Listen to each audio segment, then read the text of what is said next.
Ang ikalawang sulat ni Pablo sa mga taga-Korinto.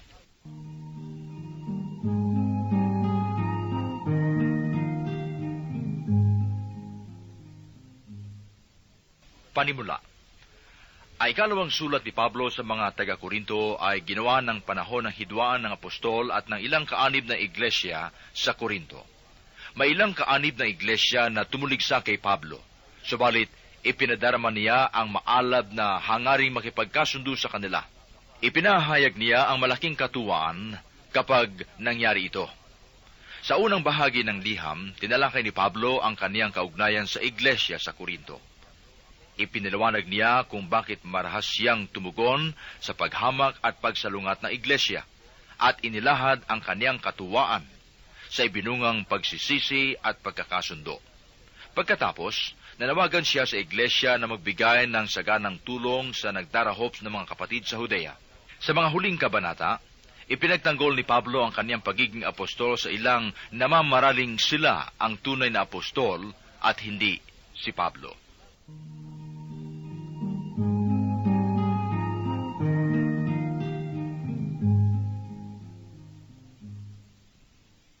Kabanatang 1.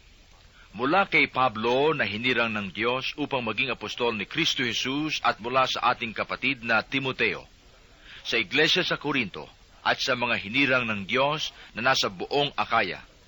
Sumainyo nawa ang pagpapala at kapayapaan mula sa Diyos na ating Ama at sa Panginoong Hesus Kristo.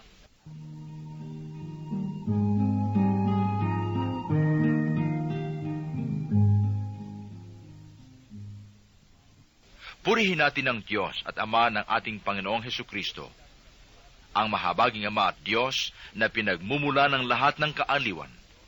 Inaaliw niya tayo sa ating mga kapighatian upang makatulong naman tayo sa mga namimighati sa pamamagitan ng kaaliwang tinanggap natin sa Kaniya. Kung gaano karami ang tiising dinaranas namin sa pakikipag-isa kay Kristo, gayon din ang kaaliwang tinatamo namin mula sa Kaniya.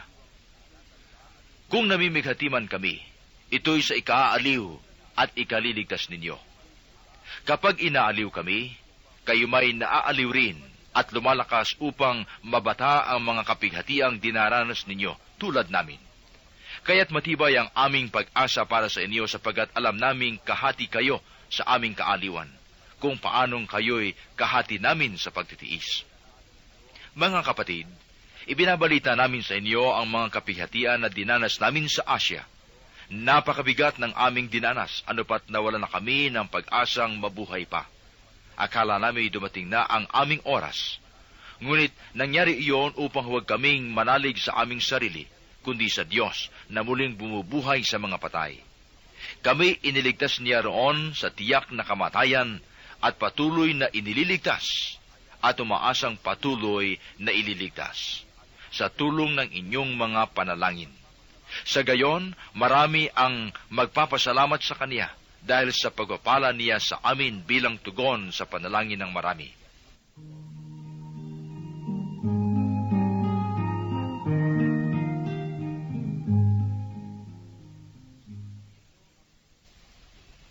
Ito ang ipinagkakapuri namin.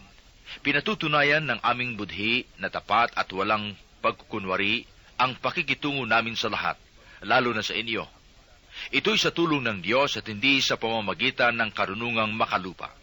Kaya't wala kayong dapat ipakahulugan sa mga sulat namin sa inyo, maliban sa nasa saad doon.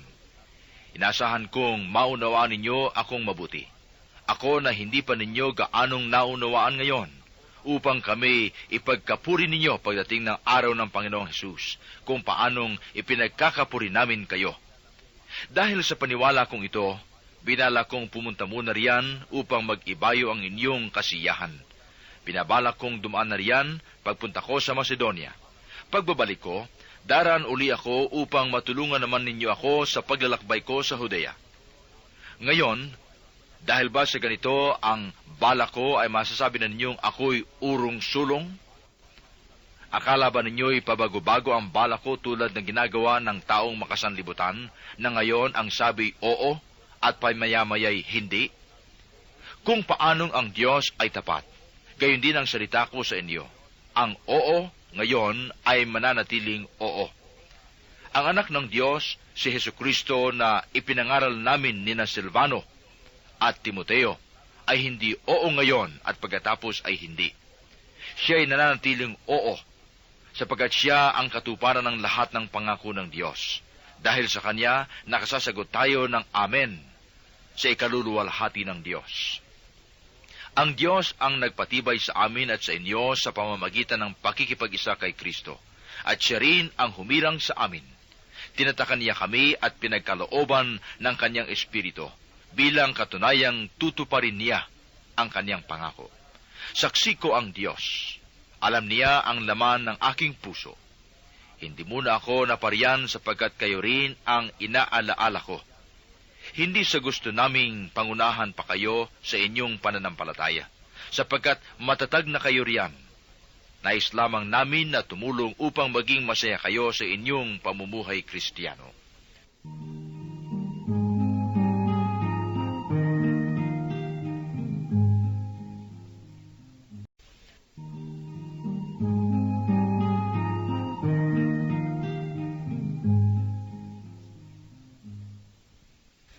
Kabanatang 2. Ipinasya kong huwag na munang pumunta riyan para hindi kayo madulutan ng panibagong kalumbayan.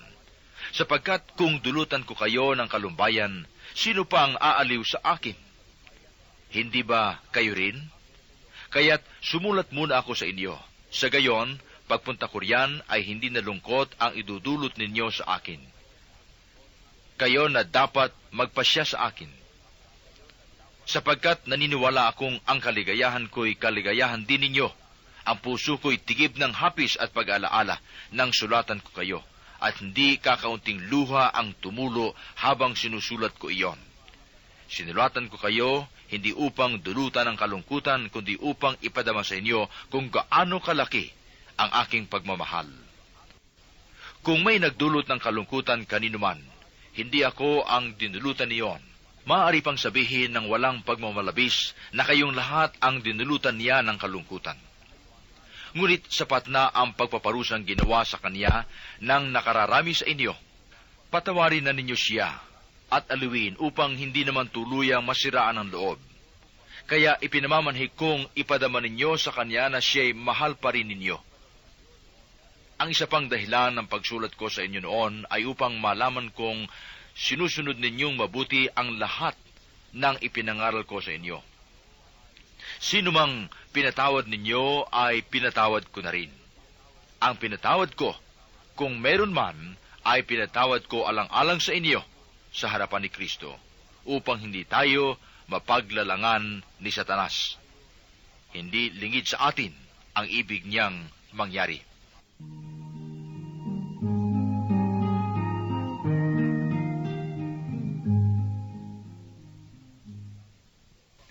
Nang magpunta ako sa Troas upang mangaral ng mabuting balita tungkol kay Kristo, binigyan ako ng Panginoon ng magandang pagkakataon na maisagawa iyon.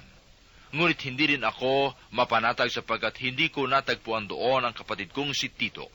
Kaya ako'y nagpaalam at nagtuloy sa Macedonia. Ngunit salamat sa Diyos at lagi niya tayong isinasama sa parada ng tagumpay ni Kristo dahil sa ating pakikipag-isa sa Kanya. At sa pamagitan natin ay pinalalaganap ng Diyos ang mabangong halibuyak, ang pagkakilala kay Kristo. Tayo'y tulad ng mabangong samyo ng insenso na sinusunog ni Kristo para sa Diyos, at nalalanghap ito ng mga inililigtas at ng mga napapahamak. Sa mga napapahamak, ito'y isang nakamamatay na alingasaw. Ngunit sa mga inililigtas, ito'y halimuyak na nagdudulot ng buhay. Sino ang may sapat na kakayahang makaganap ng gayong gawain?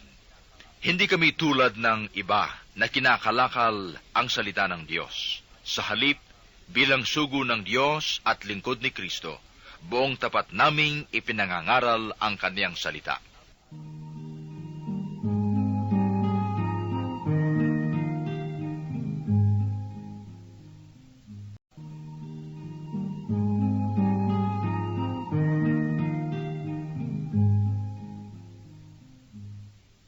Kabanatang 3. Sa wari ba ninyo'y pinupuri na naman namin ang aming sarili? Kami ba'y tulad ng iba na kailangan pang may rekomendasyon para sa inyo o mula sa inyo? Kayo na rin ang aming rekomendasyon, nakatitik sa aming puso upang makilala at mabasa ng lahat. Kayo ang maliwanag na sulat ni Kristo, ang sulat na ipinadala sa pamamagitan namin. Ito'y nasusulat, hindi ng tinta kundi ng Espiritu ng Diyos na buhay, at hindi sa mga tapyas na bato kundi sa puso ng tao. Nasasabi namin ang gayon dahil sa aming pagtitiwala sa Diyos sa pamamagitan ni Kristo. Kung sa aming sarili lamang ay wala kaming sapat na kakayahang gawin ito, ang Diyos ang nagkakaloob nito sa amin. Niloob niyang kami maging lingkod ng bagong tipan, tipang hindi nababatay sa kautusang natititik kundi sa Espiritu, sapagkat ang dulot ng titik ay kamatayan, ngunit ang Espiritu'y nagbibigay buhay. Nang ibigay ang alituntunin ng paglilingkod na nakatitik sa tinapyas na bato, kalakip na nahayag ang kaningningan ng Diyos. Ano pat hindi matingnan ng mga Israelita ang mukha ni Moises, bagamat ang kaningningang ito'y lumipas. Kung ang paglilingkod na batay sa kautusang nakatitik na nagdala ng kamatayan ay dumating na may kalakip na kaningningan, gaano pa kaya ang paglilingkod ayon sa Espiritu? Kung may kaningningan ang paglilingkod na nagdudulot ng hatol na kamatayan, lalo pang maningning ang paglilingkod na ang dulot ay ang pagpapawalang sala. Dahil dito, masasabi natin na ang dating ningning ay wala na sapagkat nahalinhan ng lalo pang maningning. Kung may kaningningan ng lumilipas, higit ang kaningningan noong nananatili magpakailanman. Dahil sa pag-asa nating iyan, malakas ang ating loob. Hindi tayo tulad ni Moises na nagtalukbong ng mukha para hindi makita ng mga Israelita ang paglipas ng kaningningang yaon. Ngunit matigas ang kanilang ulo, kaya hanggang ngayon nananatili ang talukbong na yaon tuwing binabasa nila ang matandang tipan. At maalis lamang ang talukbong na ito kapag ang isang tao'y nakipag-isa kay Kristo. Hanggang ngayon, may talukbong pa ang kanilang isip tuwing babasahin nila ang aklat ni Moises. Ngunit pagharap ng tao sa Panginoon, naalis ang talukbong. Ang Panginoong binabanggit dito ay ang Espiritu. At kung saan naroon ang Espiritu ng Panginoon, naroroon din ang kalayaan. At ngayong naalis na ang talukbong sa ating mukha, tayong lahat ang nagiging sinag ng kaningningan ng Panginoon. At ang kaningningang iyon na nagmula sa Panginoon na siyang Espiritu ang bumabago sa ating anyo, upang maging lalong maningning hanggang sa maging mistulang larawan niya.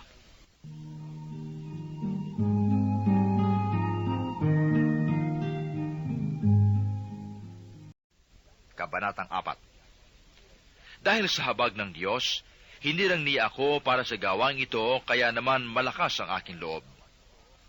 Tinalikdan ko na ang mga gawang kahiya-hiya at ginagawa ng palihim. Hindi ako nanlilinlang at hindi ko pinipilipit ang salita ng Diyos. Sa halip, hayagan kong ipinangaral ang katotohanan at ito'y alam ng Diyos. Kaya't handa akong pahatol kaninuman. Kung may talukbong pa ang mabuting balitang ipinahayag namin, ito'y natatalukbungan lamang sa mga napapahamak. Hindi sila sumasampalataya, sapagkat ang kanilang isip ay binulag ng Diyos ng daigdig na ito. Sila'y binulag nito upang hindi nila makita ang liwanag ng mabuting balita tungkol sa kaningningan ni Kristo na siyang larawan ng Diyos. Si Kristo Jesus na ating Panginoon ang ipinangangaral ko at hindi ang aking sarili. Ako'y lingkod ninyo alang-alang kay Jesus, sapagkat ang Diyos na nagsabing mula sa karimlan ay sisilang ang liwanag, ay siya rin nagbigay liwanag sa aming mga isip upang makilala ang kadakilaan ng Diyos na nahahayag sa mukha ni Kristo. Ngunit kaming pinagkalooban ng kayamanang espiritual na ito ay hamak. Kumbaga sa sidlan ay palayok lamang upang ipakilalang ang di malirip na kapangyarihan ay sa Diyos at hindi amin. Ginigipit kami sa kabi-kabila, ngunit di nagagapi. Kung minsay nag-aalinlangan kami, ngunit di nawawala ng pag-asa. pinag-uusig kami ngunit di nawawalan ng kaibigan. Naibubuwal ngunit di tuluyang nailulugmok. Lagi kong taglay sa aking katawan ang kamatayan ni Kristo, upang sa pamagitan ng katawang ko'y mahayag ang kaniyang buhay. Kami laging nabibingit sa kamatayan, alang-alang kay Kristo, upang sa aming katawang may kamatayan ay mahayag ang kaniyang buhay. Ano pat habang ako'y dahan-dahang namamatay, nagkakaroon naman kayo ng buhay na walang hanggan. Sinasabi ng kasulatan, nagsasalita ako sapagkat ako'y sumasampalataya. Bunga ng gayong diwa ng pananampalataya, nagsasalita rin ako sapagkat ako may sumasampalataya. Sapagkat nalalaman ko ang Diyos na muling bumuhay sa Panginoong Hesus ang siya ring bubuhay sa akin kasama niya, at magdadala sa inyo at sa akin sa kaniyang piling. Ang lahat ng pagtitiis ko ay sa kapakanan ninyo upang sa pagdami ng mga nakatatanggap ng mga kaloob ng Diyos, lalo namang dumami ang magpapasalamat at magpupuri sa Kaniya.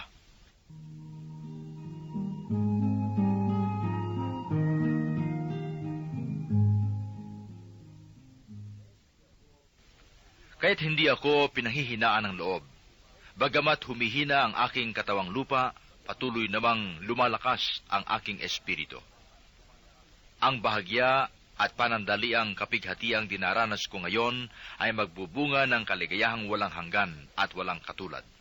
Kaya't ang paningin namin ay nakapako sa mga bagay na di nakikita, hindi sa nakikita, sapagkat panandalian lamang ang mga bagay na nakikita, ngunit walang hanggan ang mga bagay na di nakikita. Kabanatang 5. Talos natin na kapag nasira ang toldang tinatahanan natin ngayon, ang ating katawang lupa, tayo may tahanan sa langit, hindi nasisira, isang tahanang ginawa ng Diyos, hindi ng tao. Dumaraing nga tayo sa tirahan nating ito, at labis nating pinananabikan ng tahanang panlangit upang kung mabihisa na tayo nito, hindi tayo matatagpo ang hubad. Sapagkat tayo'y nakatira pa sa toldang ito, sa katawang lupa, tayo'y namimighatit dumaraing. Hindi upang mawala ang katawang panlupa, kundi upang mapalitan ng katawang panlangit. At sa gayon, ang buhay nating may katapusan ay mapapalitan ng buhay na walang hanggan. Ang Diyos na rin ang nagtalaga sa atin para sa pagbabagong ito, at ipinagkaloob niya sa atin ang Espiritu, bilang katunayan na babaguhin nga niya tayo. Kaya't laging malakas ang aking loob. Alam ko na habang tayo nasa tahanang ito, ang ating katawan, hindi mapapasa atin ang tahanang galing sa Panginoon. Namumuhay ako ayon sa pananalig sa Diyos, hindi sa mga bagay na nakikita. Malakas nga ang loob kong iwan ang katawang ito na aking tinatahanan upang manirahan sa piling ng Panginoon. Kaya naman, ang pinakananais ko ay maging kalugod-lugod sa Kaniya, sa tahanang ito o doon man sa langit. Sapagkat bawat isa ay haharap sa hukuman ni Kristo upang tumanggap ng kaukulang ganti sa Kaniyang ginawa, mabuti man o masama, nang siya'y nabubuhay pa sa daigdig na ito. Dahil sa alam kong nararapat tayong matakot sa Panginoon, sinisikap kong hikayatin ang mga tao na manumbalik sa Kaniya. Alam ng Diyos ang tunay kong pagkatao, at inasahan kong ako'y kilalang kilala rin ninyo. Sinasabi ko ito hindi upang muling ipagmalaki sa inyo ang aking sarili, kundi upang bigyan kayo ng katwiran para maipagmalaki ako, at nang masagot ninyo ang mga taong walang ipinagmamalaki, kundi ang mga nakikita ng mata at hindi ang tunay na pagkatao. Kung parang siraman ang isip ko, ito'y alang-alang sa Diyos. At kung matino, ito'y sa kapakanan ninyo, sapagkat ang pag-ibig ni Kristo ang naguudyok sa aking magkaganiyan. Ngayong malaman kong siya'y namatay para sa lahat, at dahil diyan, ang lahat ay may bibilang ng patay. Namatay siya para sa lahat upang ang mga nabubuhay ngayon ay huwag nang mabuhay para sa sarili, kundi para kay Kristo na namatay at muling nabuhay para sa kanila. Kaya ngayon, ang pagtingin namin kanino man ay hindi na batay sa sukatan ng tao. Noong unay gayon ang aming pagkakilala kay Kristo, ngunit ngayoy hindi na. Kaya't ang sinumang nakipag-isa kay Kristo ay isa ng bagong nilalang. Wala na ang dating pagkatao. Siya'y bago na. Ang Diyos ang gumawa ng lahat ng ito. Sa pamamagitan ni Kristo, ibinilang niya akong kaibigan, di na kaaway, at hinirang niya ako upang panumbalikin sa Kaniya ang mga tao.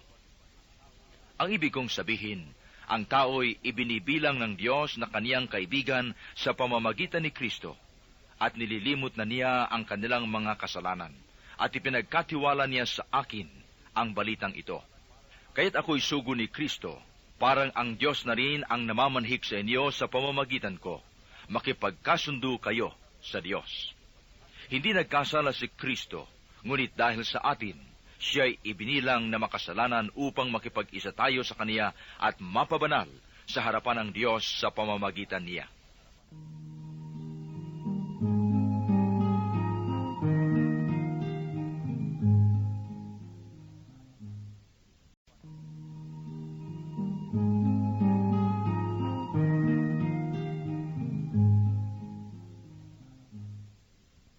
Kabanatang 6. Yamang kami mga katulong sa gawain ng Diyos, ipinamamanhik namin sa inyo na huwag ninyong sayangin ang pagkakataong ibinibigay sa atin ng Diyos. Sapagkat sinasabi niya, sa kaukulang panahon ay pinakinggan kita, sa araw ng pagliligtas, sinaklalohan kita. Tingnan ninyo, ngayon na ang panahong nararapat, ngayon ang araw ng pagliligtas. Iniwasan kong makagawa ng anumang ipagdaramdam ninuman upang hindi mapulaan ang aking paglilingkod. Sa halip, ipinakikilala ko sa lahat ng paraan na ako'y lingkod ng Diyos sa pagtitiis ng kahirapan, kapighatian at mga kagipitan. Ako'y hinagupit, ibinilanggo at binugbog. Naranasan ko ang magtrabaho ng labis, ang di matulog magdamag, ang di kumaing ilang araw. Ipinakilala kong ako'y lingkod ng Diyos sa pamamagitan ng malinis na pamumuhay, kaalaman, pagpapahinuhod, kabutihang loob, gayon din sa pamamagitan ng Espiritu Santo, tapat na pag-ibig, tapat na pananalita, at kapangyarihan ng Diyos. Ang katwiran ang siya kong sandatang panlaban at pananggalang. Naranasan kong parangalan at siraang puri, laitin at papurihan. Ako'y itinuring na sinungaling, gayong katotohanan ang aking sinasabi. Ako'y itinuring na di kilala kahit kilalang kilala. Halos mamamatay na, ngunit malakas na malakas. Kahit ako'y pinarurusahan, hindi ako namamatay. Inaring hapis na hapis, gayon may laging nagagalak. Mukhang mahirap, ngunit nagpapayaman sa marami. Waring walang-wala, ngunit akin ang lahat ng bagay. Tapatan ang pagsalita ko sa inyo, mga taga-Korinto. Kung ano ang nasa loob ko ay siya kong sinasabi. Mahal na mahal ko kayo, ngunit matabang ang loob ninyo sa akin. Ako'y nagsasalitang tulad ng isang ama, kaya buksan naman ninyo sa akin ang inyong kalooban, tulad ng ginagawa ko sa inyo.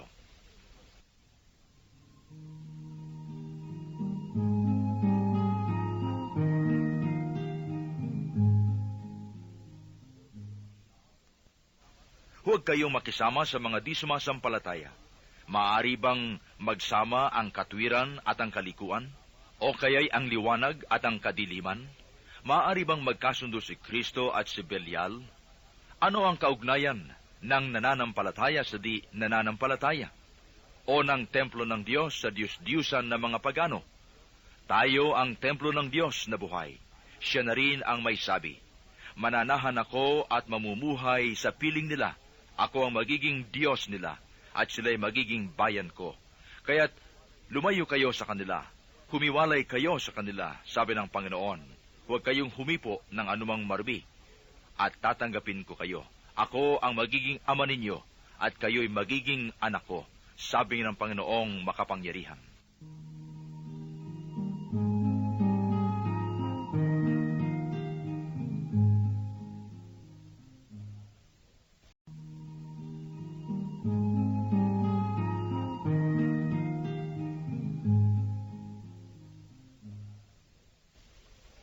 Kabanatang 7. Mga minamahal, yamang ipinangako sa atin ang mga bagay na ito. Linisin natin ang ating sarili sa lahat ng nakapagpaparumi sa ating katawan at espiritu.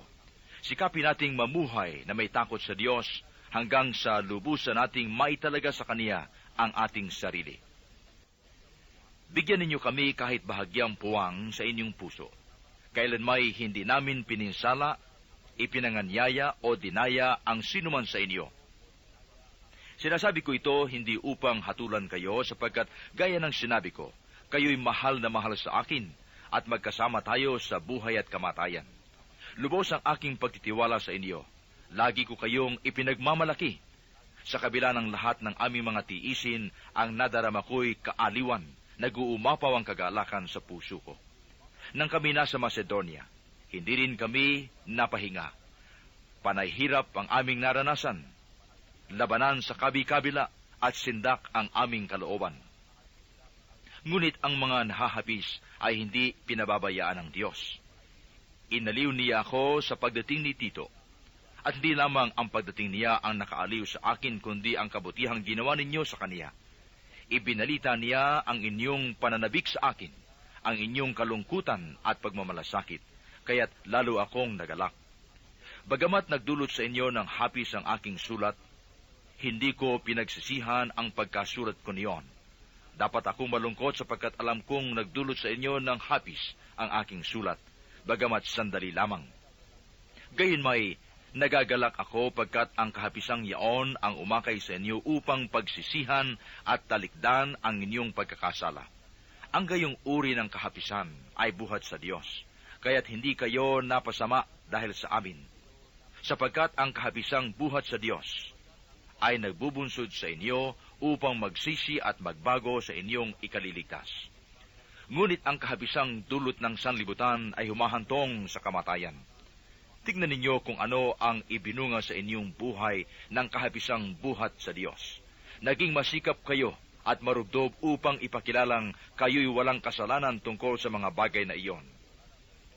Namuhi kayo sa inyong sarili. Sinidlan kayo ng takot, nanabik sa aking pagdating. Nagkaroon ng malasakit at hangaring maparusahan ang nagkasala. Sa lahat ng paraan ay pinakita ninyong kayo'y walang kinalaman sa mga bagay na iyon. Alam ng Diyos na ang pagsulat ko sa inyo ay di dahil sa nagkasala o sa pinagkasalanan, kundi upang pukawin ang tunay ninyong damdamin para sa akin. Kaya ang ginawa ninyo ay nagdulot sa akin ng malaking kaaliwan. At nalubos ang aming kasiyahan, dahil sa kagalakang nadama ni Tito sa inyong piling. Ipinagmalaki ko kayo sa kaniya, at hindi naman ako napahiya, sapagkat kung paanong totoo ang lahat ng sinabi namin sa inyo, napatunayan din naman ni Tito na totoo ang aming pagmamalaki sa kaniya tungkol sa inyo. At habang iniisip niya ang inyong pagkamasunurin, lalo naman kayong napapamahal sa kaniya. Hindi rin niya malimut-limutan ang magandang pagtanggap at paggalang na iniukol ninyo sa kaniya. At ako'y nagagalak sapagkat kayo'y lubos kong mapagkakatiwalaan.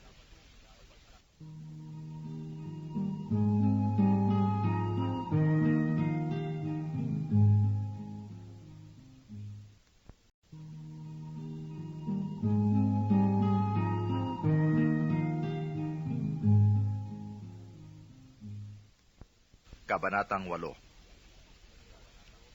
Ibig kong ibalita sa inyo, mga kapatid, ang nagawa ng pag-ibig ng Diyos sa mga iglesia sa Macedonia. Dumanas sila ng matinding kahirapan at ito isang mahigpit na pagsubok sa kanila. At sa kabila ng kanilang paghikahos, masayang-masaya pa rin sila at bukas ang palad sa pagbibigay. Sila'y kusang loob na nag-abuloy hindi lamang ayon sa kanilang kaya, kundi higit pa. Alam ko ito pagkat mahigpit nilang ipinamanhik sa akin na sila'y bigyan ng pagkakataong makatulong sa mga kapatid sa Judea. At higit pa sa inaasahan ko, inilaan nila ang kanilang sarili una sa Panginoon at pagkatapos sa amin ayon sa kalooban ng Diyos. Kaya't pinakiusapan ko si Tito, yamang siya ang nagsimula nito, na kayo'y tulungan niya hanggang sa malubos ang pagkakawang gawa ninyong ito. Kayo'y tanyag sa pananampalataya, sa pagpapahayag, sa kaalaman, sa kasipagan, at sa inyong pag-ibig sa amin. Sikapin din ninyong manguna kayo sa pagkakawang gawa. Hindi sa inuutusan ko kayo. Sinasabi ko lamang sa inyo ang ginagawang pagtulong ng iba upang masubok ang katapatan ng inyong pag-ibig. Alam ninyo kung gaano kalaki ang pag-ibig ng ating Panginoong Hesukristo, na bagamat mayaman, ay nagpakadukha upang yumaman kayo sa pamamagitan ng kaniyang karukhaan. At ito ang payo ko tungkol diyan. Ipagpatuloy ninyo ang inyong pangingilak na sinimulan noon pang 1 taon. Kayo ang nanguna hindi lamang sa pagsasagawa nito, kundi maging sa pagbabalak. Kaya't ituloy na ninyo ito. Ang sigasig na ipinakita ninyo sa pasimula ay panatilihin ninyo hanggang sa matapos. Magbigay kayo ayon sa inyong makakaya. Sapagkat kung bukal sa kalooban ng pagbibigay, tatanggapin ng Diyos ang inyong nakayanan. Hindi niya hinihintay na magbigay kayo ng hindi ninyo kaya. Hindi sa ibig kong magaanan ang iba, at mabigatan naman kayo. Masagana naman kayo ngayon. Marapat lamang na tulungan ninyo ang mga nangangailangan. Kung kayo naman ang mangailangan at sila'y managana, sila naman ang tutulong sa inyo. Sa gayon, pareho kayong nakatulong sa isa't isa, at naganap sa inyo ang sinabi sa kasulatan. Ang nagtipo ng marami ay hindi lumabis, at ang nagtipo ng kaunti ay hindi naman kinulang. Nagpapasalamat ako sa Diyos dahil sa pagmamalasakit ni Tito sa inyo, tulad din ng pagmamalasakit ko. Hindi lamang niya pinairugan ang aking pakiusap, kundi sa kagustuhang makatulong sa inyo, nagpresenta pang siya na ang pupunta riyan. Pinasama ko sa kaniya ang kapatid na kilala sa lahat ng iglesia dahil sa kaniyang pangangaral ng mabuting balita. Hindi lamang iyan, siya hinirang ng mga iglesia upang maglakbay na kasama namin at tulungan kami sa pangasiwa sa gawaing ito. Ang ganitong paglilingkod ay sa ikadadakila ng Panginoon at sa aking marubdob na hangaring makatulong sa inyo. Nag-iingat kami upang walang masabi ang sinuman tungkol sa pangasiwa namin sa malaking abuluyang ito. Pinagsisikapan naming maisagawa ito ng maayos, hindi lamang sa paningin ng Panginoon, kundi maging sa paningin ng mga tao. Kaya't sinusugo namin kasama nila ang isa pa nating kapatid na sinubok namin sa maraming pagkakataon, at nakita ang kanyang sigasig sa pagtulong. Lalo siyang masigasig sa pagtulong ngayon dahil sa malaking tiwala niya sa inyo. Tungkol kay Tito, siya ang kasama ko at katulong sa aking gawain. Tungkol naman sa mga kapatid na kasama niya, sila'y mga sugo ng mga iglesia at mga tapat na tagasunod ni Kristo. Kaya't ipadama ninyo sa kanila ang matapat ninyong pag-ibig upang makita ng mga iglesia na hindi kami nagkamali sa pagmamalaki tungkol sa inyo.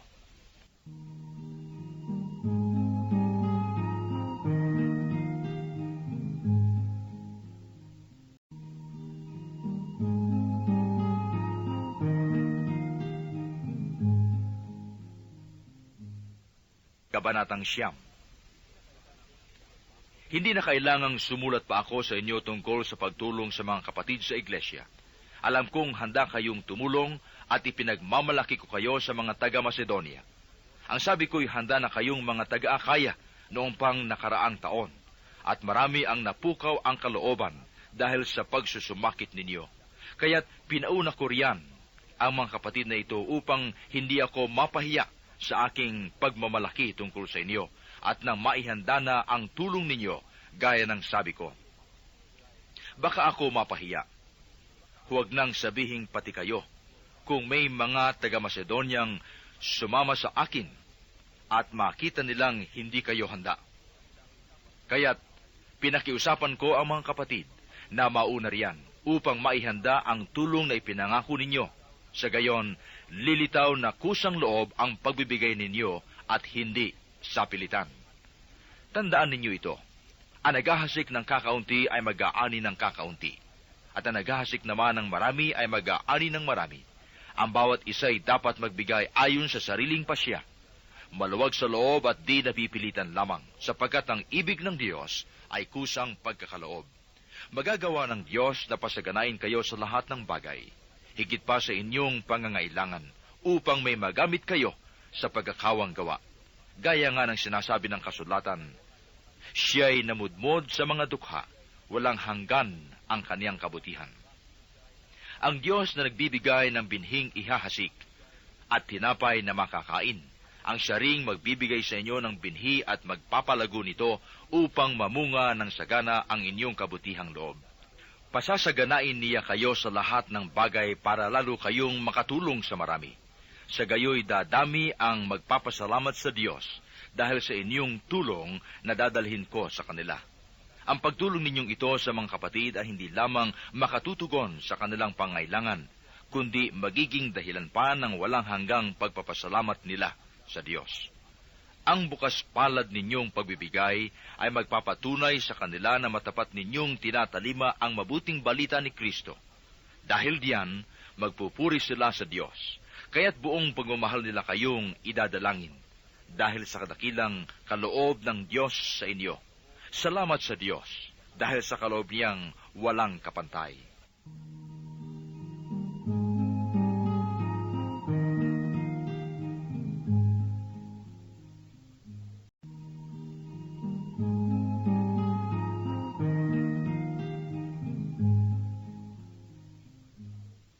Kabanatang 10. Akong si Pablo na ang sabi ng ilan ay mapagpakumbaba kapag kaharap ninyo, ngunit matapang kapag malayo ay nakikiusap sa inyo, alang-alang sa kababaang loob at kabutihan ni Kristo.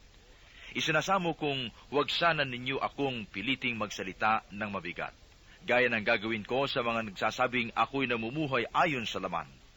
Kung nabubuhay man ako bilang karniwang tao, hindi ako nakikipaglaban ayon sa pamamaraan ng sanlibutan. Ang sandata ko'y may kapangyarihan ng Diyos at nakapagpapaguho ng mga kuta, at hindi sandatang makasanlibutan. Sinisira ko ang mga maling pangangatwiran. Sinusugpo ko ang lahat ng pagmamataas laban sa Diyos at binibihag ang lahat ng isipan upang tumalima kay Kristo.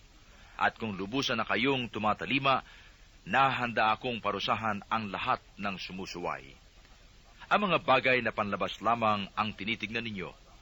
Kung nagtitiwala ang sinuman na siya'y kay Kristo, isipin niyang ako man, tulad niya, ay kay Kristo rin.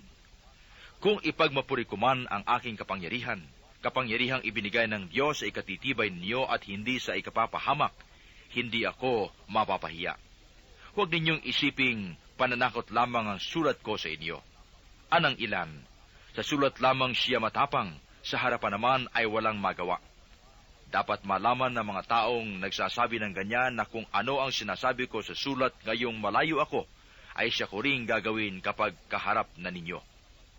Hindi ko ipapantay o iahambing man lamang ang aking sarili sa ilang nagbubuhat ng sariling bangko. Napakahahangal nila. Sila ang naglalagay ng sukatan at parisan ng kanilang sarili.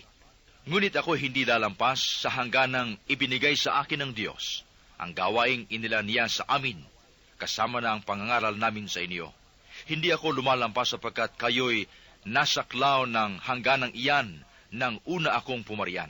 Taglay ang mabuting balita tungkol kay Kristo. Hindi ako nagmamapuri ng labis sapagkat hindi ko may pagmamapuri ang pinagpagalan ng iba. Umaasa akong titibay ang inyong pananampalataya at dahil diya'y lalawak ang aking gawain. Ngunit hindi naman lalampas sa hangganang inilagay ng Diyos. Pagkatapos, may pangangaral ko ang mabuting balita sa mga lupain sa paligid ninyo. Sa gayon, hindi ko ipagmamapuri ang ginawa ng iba. Tulad ng sinasabi sa kasulatan, kung ibig magmapuri ninuman, ang Panginoon ang kaniyang ipagmapuri. Ang pinararangalan ng Diyos ay ang mga taong karapat-dapat sa kaniyang kalooban at hindi ang pumupuri sa sarili.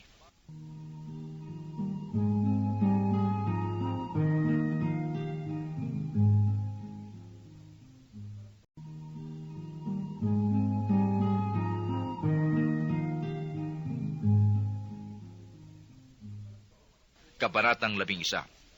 Ipagpaumanhin ninyo kung ako'y naguugaling hangal.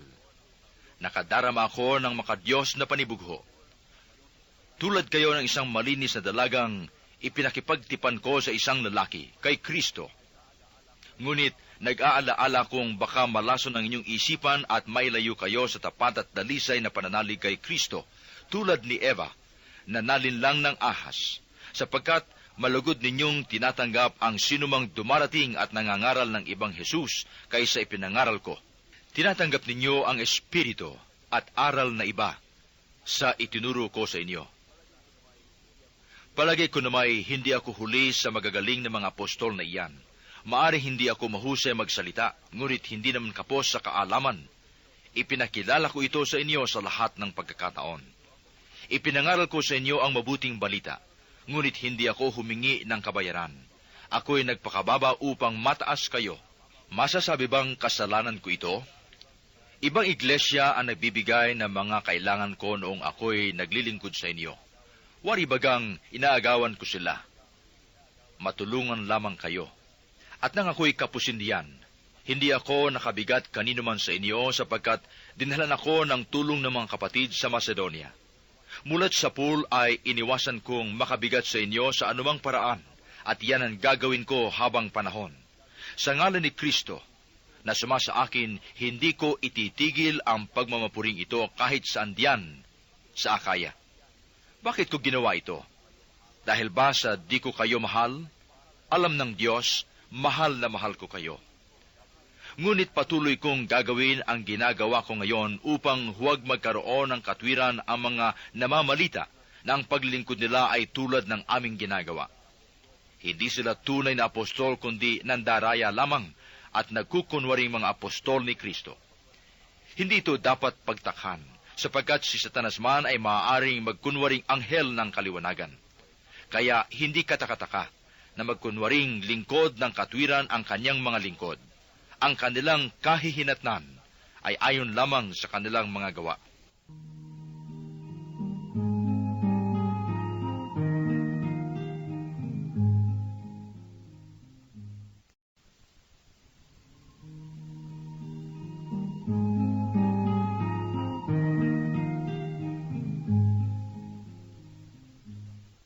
Inuulit ko, huwag isipin ninumang ako'y hangal. Ngunit kung gayon ang akala ninyo, tatanggapin ko na upang ako man ay makapagyabang tulad ng isang hangal. Ang sinasabi ko sa pagmamapuring ito ay hindi buhat sa Panginoon, kundi pagmamayabang ng isang mangmang. Yamang marami ang nagmamapuri tungkol sa mga bagay na makalupa, ako man ay magmamapuri. Pinagtitiyagaan ninyo ang mga mangmang, palibhasa'y matatalino kayo. Pinagtitiisan ninyong kayo'y alipinin, sakmalin, pagsamantalahan, pagyabangan, o sampalin. Kahiya-hiyaman ay aminin kong hindi ko kayang gawin iyan. Kung may nakapagmamapuri, ako'y makapagmamapuri din. Ako'y nagsasalitang tulad ng isang mangmang. Sila ba'y Hebreo? Ako man. Mga Israelita ba sila? Ako rin. Lipi ba sila ni Abraham? Ako'y gayon din.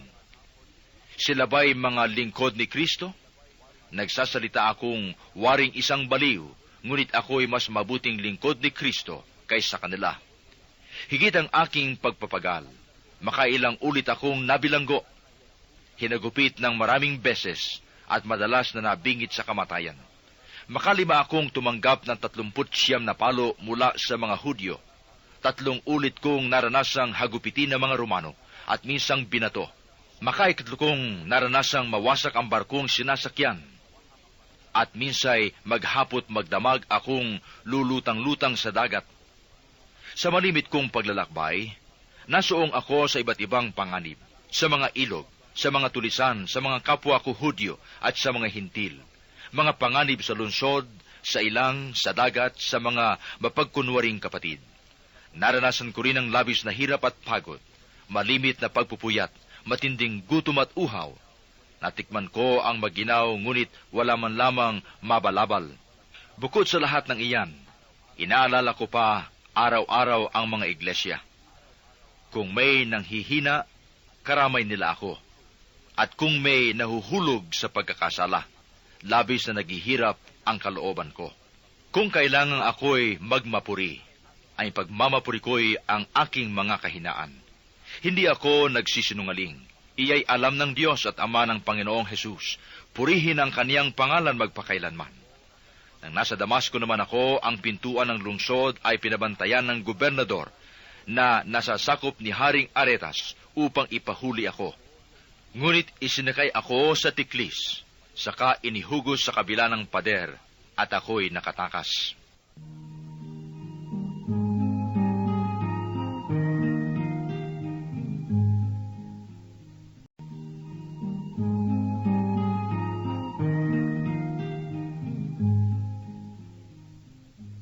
Kabanatang 12. Kailangan kong magmapuri, bagamat wala akong mapapala sa paggawa nito. Ang sasabihin ko naman ngayoy ang mga pangitain at mga pahayag mula sa Panginoon. May kilala akong isang Kristiyano na dinala sa 3 langit. 14 na taon na ang nakalilipas. Hindi ko lang matiyak kung yaoy pangitain o tunay na pangyayari. Ang Diyos lamang ang nakaalam. Inuulit ko, siya'y dinala sa paraiso, at hindi ko nga matiyak kung iya'y pangitain o tunay na pangyayari. Ang Diyos lamang ang nakaalam. Nakarinig siya roon ng mga bagay na di kayang ilarawan ng salita at di dapat bigkasin ninuman. Ipagmamapuri ko ang taong iyon, ngunit hindi ang aking sarili, maliban sa aking mga kahidaan. At kung ako'y nagmapuri man, hindi ako lalabas na hangal sapagkat totoo ang sasabihin ko. Ngunit nagpipigil ako sapagkat ayaw kong humigit sa nakikita at naririnig ang pagpapalagay ninuman sa akin. Ngunit para hindi ko ipagyabang ang kamanghamanghang pahayag ng Diyos sa akin, ako'y binigyan ng isang kapansanan sa katawan na nagsisilbing pamalo ni Satanas upang huwag akong magpalalo. 3 beses kong idinalangin sa Panginoon na alisin ito, ngunit ganito ang kanyang sagot. Ang tulong ko'y sapat sa lahat ng pangailangan mo. Lalong nahayag ang aking kapangyarihan kung ikaw ay mahina. Kaya't buong galak na ipagmamapuri ko ang aking kahinaan upang palakasin ako ng kapangyarihan ni Kristo. Dahil kay Kristo, walang halaga sa akin kung ako may mahina, kutyain, pahirapan, usigin at magtiis. Sapagkat kung kailan ako mahina, saka naman ako malakas. Ako'y nag-asal hangal, ngunit kayo ang nagtulak sa aking gumawa ng gayon. Kayo sana ang dapat pumuri sa akin. Bagamat wala akong kabuluhan, hindi naman ako nahuli sa magagaling na apostol na iyan. Buong tiyaga kong pinatototohanan sa inyo na ako'y isang tunay na apostol sa pamamagitan ng mga kababalaghan at iba pang kamanghamanghang bagay. Ano ba ang kalamangan sa inyo ng ibang iglesia? Wala, liban sa pangyaring hindi ako humingi sa inyo ng kahit ano. Ipagpatawad ninyo kung iyon ay isang pagkukulang. Ito ang 3 pagpunta ko riyan, ngunit hindi ako makabibigat sa inyo. Kayo ang kailangan ko, hindi ang ari-arian ninyo. Ang mga magulang ang dapat mag-impok para sa mga anak, at hindi ang mga anak para sa mga magulang. At ikaliligaya kong gugulin ang lahat at ihandog pati ang aking buhay para sa inyong kapakanan. Katiting lamang ba ang isusukli ninyo sa malaking pagmamahal ko sa inyo? Alam ninyong hindi ako nakabigat kaninuman sa inyo. Subalit sinasabi ng ilan na ako'y tuso at dinadaya ko lamang kayo. Bakit? Pinagsasamantalahan ko ba ang inyong kabutihan sa pamamagitan ng sinugo ko riyan? Pinakiusapan ko si Tito na pumaryan at pinasama ko sa kanya ang isang kapatid. Si Tito ba'y nagsamantala sa inyo? Hindi ba't namuhay kami ayon sa iisang espiritu at iisang aming panuntunan? Akala ba ninyo'y ipinagtatanggol ko ang aking sarili? Hindi. Nagsasalita ako sa harapan ng Diyos ayon sa nais ni Kristo. Mga minamahal, lahat ng ginagawa ko ay sa ikatitibay ninyo. Nangangamba akong baka pagpariyan ko, may makita akong di ko gusto sa inyo at kayo naman ay may makitang di ninyo gusto sa akin. Baka ang matagpuan ko'y pag-aaway-away, pangingimbulo, pag-aalitan, pagmamaramot, pagsisiraan, pagsisitsitan, pagpapalalo at kaguluhan.